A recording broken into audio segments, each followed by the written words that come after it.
In what could be described as a desperate attempt to end crude oil theft in Nigeria, the federal government last week awarded a 4 billion naira pipeline surveillance contract to former militant government Ekpomukpolo, popularly known as Tompolo. This move has generated reactions from stakeholders within and outside the oil-rich Niger Delta region. Arise correspondent Uvieteme George reports. On the 6th and 7th of August, a federal government delegation led by the Minister of State, Petroleum Resources, Temepere Silva, met with the governor of Delta State, Ifeanyi Okowa, and his Bayelsa counterpart, Udengs Eradiri, to seek collaboration to end crude oil theft in their states. This was preceded by visitations to some illegal bunkering and refining sites in the Niger Delta region of Nigeria. Less than 2 weeks after meeting with the governors, the federal government announced Government Ekpempolo, popularly called Tompolo, as pipeline surveillance contractor. I would like to applaud the NNPC for the award of the surveillance contract to one of us, talking about Tompolo. I think that is a necessary step, but might not be a sufficient step. If we want to deal with this issue holistically, they will also need to address the wider question of systemic corruption in this country. Place the resources of the people in the hands of the people. Let them manage their resources. Enough of these double standards. You are mining solid minerals in Zamfara, and the ownership is there, and they guide the process, they guide the environment, and they get it. And then, so why not apply the same thing? Let there be resource control. Restructure this country. You are taking 97% of the people's wealth and to give them 3%. That is the frustration that the people have expressed to the point where Nigeria is on its knees as we stand. Very soon states cannot pay salaries. Federal government will not be able to pay salaries. You cannot expect somebody from another part of the world to come and carry out security in my own land. No. The government have done well by engaging Tompolo. You can see that a lot of us are with him on this, and so we are doing our best to talk to communities, engage our people. It is no longer a group of boys alone. It is now a way of life. It's a quest for survival of the people of the Niger Delta. Government should go after the big thieves. Maurice Alagwa works with the Environmental Rights Action Friends of the Earth, Nigeria. How many environmental sites that have suffered pollution that has been addressed? How many genuine spills and explosions has the federal government come to the Niger Delta to say, yes, this has to be addressed in terms of environmental justice? They forget about all that. They've not cleaned the spill site. They've not cleaned the spoiled environment, leaving the people high and dry in terms of health challenges, livelihood challenges, and all of that. And so now they've come again to bring in Tompolo to bridge the gap. And I think the importance there is that Tompolo has the capacity. And Tompolo has also promised to take other ethnic nationalities along. And that is holistic if he can do that. If you'll be able to stop that, not only within the creeks, not only within the shores of the immediate Niger Delta environment, but also those who are stealing them in tankers and then taking them away from the shores of Nigeria. Illegal bunkering is very high. There are the big thieves, and the federal government should go after the big thieves at the export terminals and those who come from foreign lands to take this crude oil in tankers in millions of barrels away. Tompolo has the Herculean task of securing pipelines that run through the oil-producing states of the Niger Delta and even beyond. Uvieteme George, Arise News. Joining us now from Yenagoa, Bayelsa State, as we discuss oil theft in Nigeria from the perspective of the communities, Udengs Eradiri, former president, Ijaw Youth Council, and special advisor on youth affairs to the interim administrator of the NDDC. Good to have you on the morning show, Udengs Eradiri. President, good morning. Good morning to everyone in the studio. Well, thank you very much for joining us. Yes, I saw you on the screen there. You were saying, yes, it's a good thing that General Tompolo has now been given this pipeline surveillance contract. Yes, he knows the territory, he's well connected with communities, but do you think that that will go far enough? Just one contract? Where is the role of the Nigerian security agencies in all of this? Navy, in particular, the military also. Okay, Uncle Abati, first of all, I want to use the opportunity to thank Mr. President and especially the Minister for State for Petroleum for the confidence reposed on Tompolo. Tompolo is no longer seen as an enemy, but rather a co-traveler in the process of peace building and development of the Niger Delta. In the past, people had painted him all kinds of things, but thank God that the system have come to understand that he is actually for the peace of the country in general. I need to point out there is too much frenzy about this contract. Tompolo only have interest in one or two of the over 5 companies that participated in the process. They participated according to the Nigerian Procurement Act, and by putting themselves together properly, were able to come out victorious in the process, just like every other Nigerian would, who has the right to bid for contracts. So when you see the concerns being raised by especially groups, I begin to wonder, this man has his right, and it's just an interest that he expressed. If you go to some of those CSCs, you will not find Tompolo.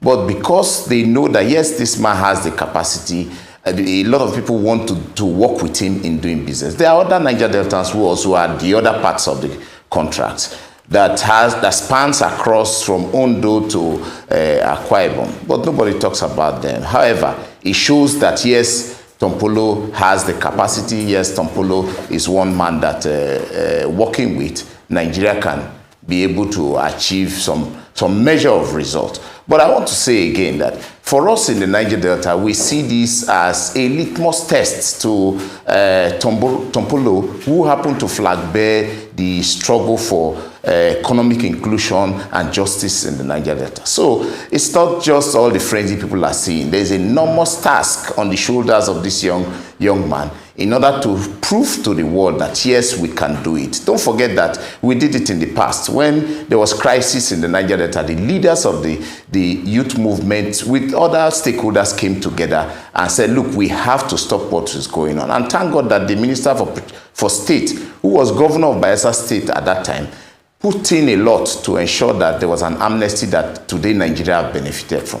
So when people talk about it, for me and those of us in the struggle, we believe that it's a test and that we must live up to.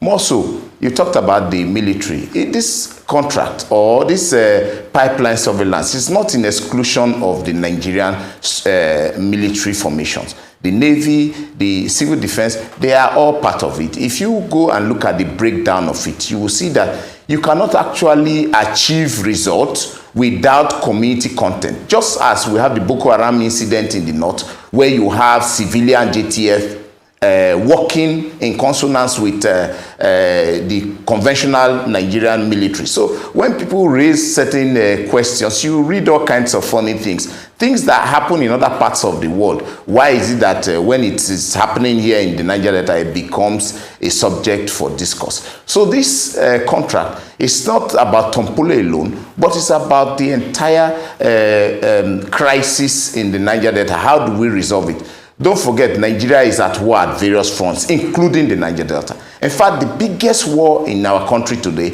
is the economic war that has to do with our mainstay of the Nigerian economy, the oil and gas sector. Come down and see what's happening, Uncle Ruben. You will find out that communities are now involved in the process, kids. You can't even find speedboats anymore because they are all involved in the value chain. Over 1 million young people. I was president of the Joint Council. I was always in the waterways to see what was going on, did an helicopter flight to assess the damage in the region. What is happening is a war against our country. And bringing in people like community content and community interest is what we have been saying in the past. Look at the PIA. A PIA that the late President Yar'Adua had proposed 10% equity so that the communities can be part of it. They will believe that, yes, this is our own. They played all the politics, eventually brought 3%. And that alone has infuriated the people. But how do we make progress going forward? We need to begin to engage the communities. We need to let them know about the dangers of what is happening in that place. But you see, these communities are desperate. There's a quest for survival as we speak now. Why? Because the institutions of state have failed. Go to the state. What are the state governors doing? How many meetings have you seen of state governors actually sitting down to say, what do we do about this problem? Unlike when the Minister for State was governor, they found out that, look, we are having issues, challenges about revenue, so we needed to do something. And the governor at that time, Governor Silva, took the mantle of leadership, and we had the amnesty that Nigeria has so far benefited from. Local governments have failed. They are not existing in this part of the world. I have seen the nakedness of government neglect to the people of the Niger Delta. And so the people must survive. If they say that everything that they require to live a life is in the pipeline, even the new young ones that are born into the suffering now believe that it is in that pipeline. So Nigeria is yet to understand that, look, there is an economic war going on where everybody is getting involved, communities, children. What happened in Imo State, where you saw hundreds of people that died, where you see middlemen, you see people who are changing POS money, people who are carrying jerrycans. In fact, jerrycan business is now big business. So if you look at the value chain, it is not something that force alone can solve. The government must sit down and begin to look at practical ways of dealing with this. I had proposed in the past, and thank God that the President Buhari had approved for formalization of this activity. Because truly, there is an economic void. The refineries are not functioning, and yet the entire West African neighbors and Nigeria really need AGO, kerosene, and petroleum products. And if they can get it from the region, then you will see all kinds of clandestine interests getting involved. Trucks every day are moving from this part of the world to Borno and other parts, going to service the border. How are they getting the products? So it's not something that military alone can solve. Even the military, how equipped are they? For us, we are worried about the economic devastation to our environment. And that is because of the general practice of hide and seek. Since if government catches it is illegal, we will be hiding to do it. And that's where unconventional practices are employed, and then these products are spilled. The Nigerian government, are they actually prepared to fight this? Have they invested money in the military or in the task force that they set up? They have not. When this task force go to recover this, to destroy these facilities, they don't go with badges so that if they find crude, they take the crude. If they find refined products, they take them and eventually probably store them in an NNPC dedicated tank farm, or sell them so that they can put that money back into the economic purse. Rather, they destroy them, further degrade the environment, and if you see it, it's not a sight that we should even show internationally, that our conventional military and task force going after those who are doing this business are now further destroying and losing economic value. So for us, we had proposed legalization. The president graciously approved, because truly you can't have two laws in the same country. In the north, illegal miners have been put together. Government is working with them to coordinate their activities so that the lead poisoning that happened some time ago, that an entire community died, and the loss to economy, the banditry and all that could be managed. We had said do the same in the south, so that we can manage the environmental degradation, we can manage the opportunities available. Then NNPC themselves can control the process while giving these boys probably 1,000 barrels, government had said in the past before, 1,000 barrels in an isolated area to say this is where you carry out this practice. How, going forward, instead of using fire, we have also seen that these boys have developed technology to the point where they are using generators and electric burners. The same principle in the refining process, in the conventional refinery, is what is happening in the creeks. I wish I will have another opportunity. I will show you slides. When the president set up the committee with distinguished Senator Itainang as the chairman, who unfortunately resigned to go and contest elections, and then that office is vacant as we stand. We had 2 meetings, conferences in Abuja, where these boys came and said, yes, we are the ones doing it. The money we are paying to security and doing this hide and seek is even more than what we would have been paying if you were giving us per barrel. So government give us TSA so that we can be paying directly. So if we can develop technology in this process, if we can create jobs, over 1 million young people are involved in this process, then it is important that government must design our own homegrown solution to solving a problem where NNPC itself will manage the process. But above all, our refineries need to function. If they don't function, you create the economic void for people to fill in. And so NNPC, government must be responsible. Corruption and all that, we must deal with it. I am not surprised, because you don't expect a Niger Delta inside this basket of irregularities, corruption and everything. You now expect Niger Delta to be functioning different from Nigeria. It's only part of what is happening in the system. But right now, we are at war, economic war, environmental war, and for us to make progress, we must employ any means necessary to deal with the problem. So Tompolo coming on board, as you can see, over 1 million young people have been gathering from state to state in Oprosa to look at how we can all be involved in this process. We're talking to communities and seeing how communities must understand that, look, government needs to achieve its purpose by making sure that the oil flows. But while the oil will be flowing, we have to do X, Y, Z. I know that this is just a stopgap measure. It is not a permanent one. So while we are having this window opportunity using Tompolo to calm down the people, Nigerian government and the institutions, NNPC and the rest, must swing into action to ensuring that the refineries are working, and then we look at how we can organize those involved and manage the process.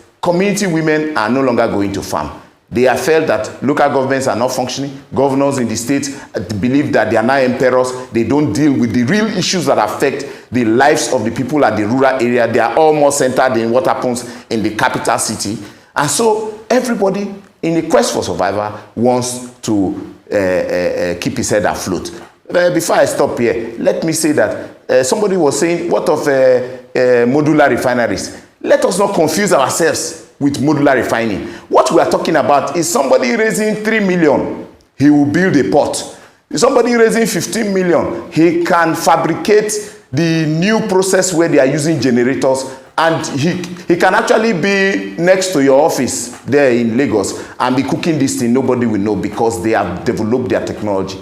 Modular refineries is a huge investment. The minimum we are talking about is about $50 million.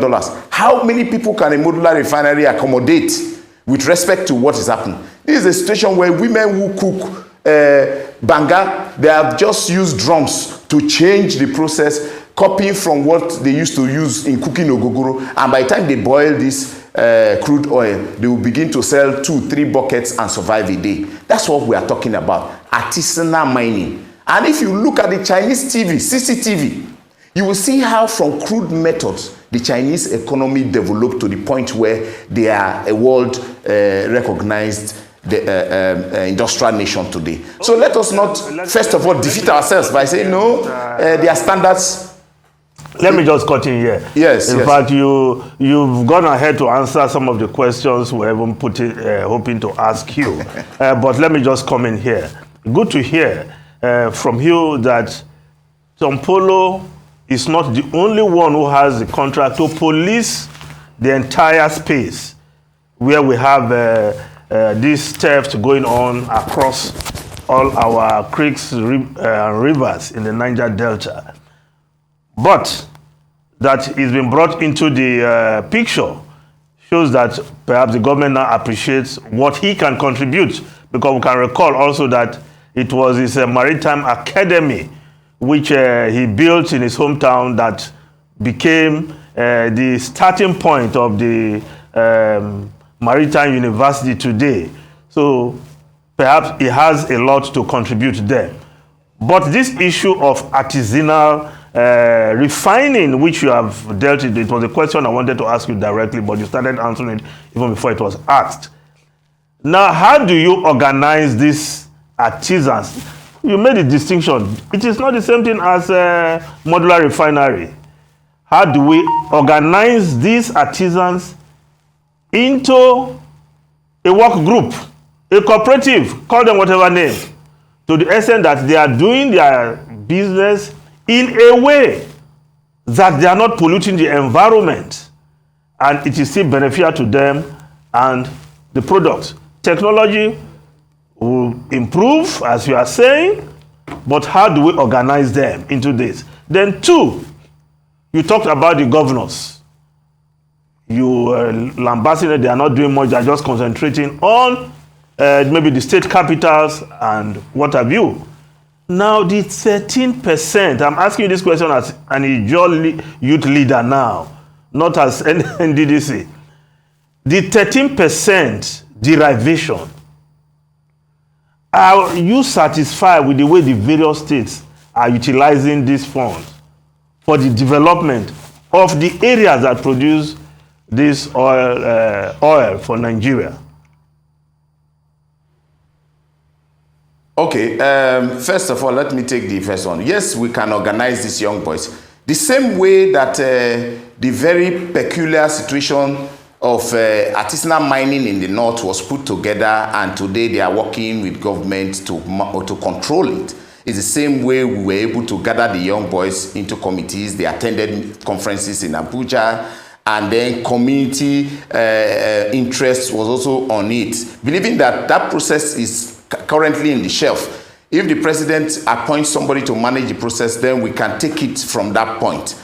I believe strongly that we identify these boys, we know the communities, we know the areas. So we have suggested that just as we have free trade zones, let's have a buffer area in each of these states to say this is where they operate. They know themselves and they will all gather in that place. I talked about technology here. So what we are looking at is outlawing that firewood they are using, because that is where the environmental degradation is coming from.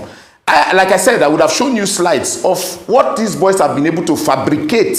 They did a slide in Sheraton Hotel for everybody to see. And you could see that the products that they produce far better than what sometimes we import from Eastern European countries. In the Eastern European countries, some of the countries, is the people that cook and go and submit to the national storage. That's what sometimes Nigeria go and import and then come and destroy our vehicles. But go and see the quality of what is coming out from this fabricated, new improved fabricated process. So we can actually, as a government, support that process. The NNPC comes in, they know that in this buffer area in the mornings you get 1,000 barrels. From that point, there are valves that are controlled by NNPC that give it to them to operate. The NNPC comes back and buy what they have produced.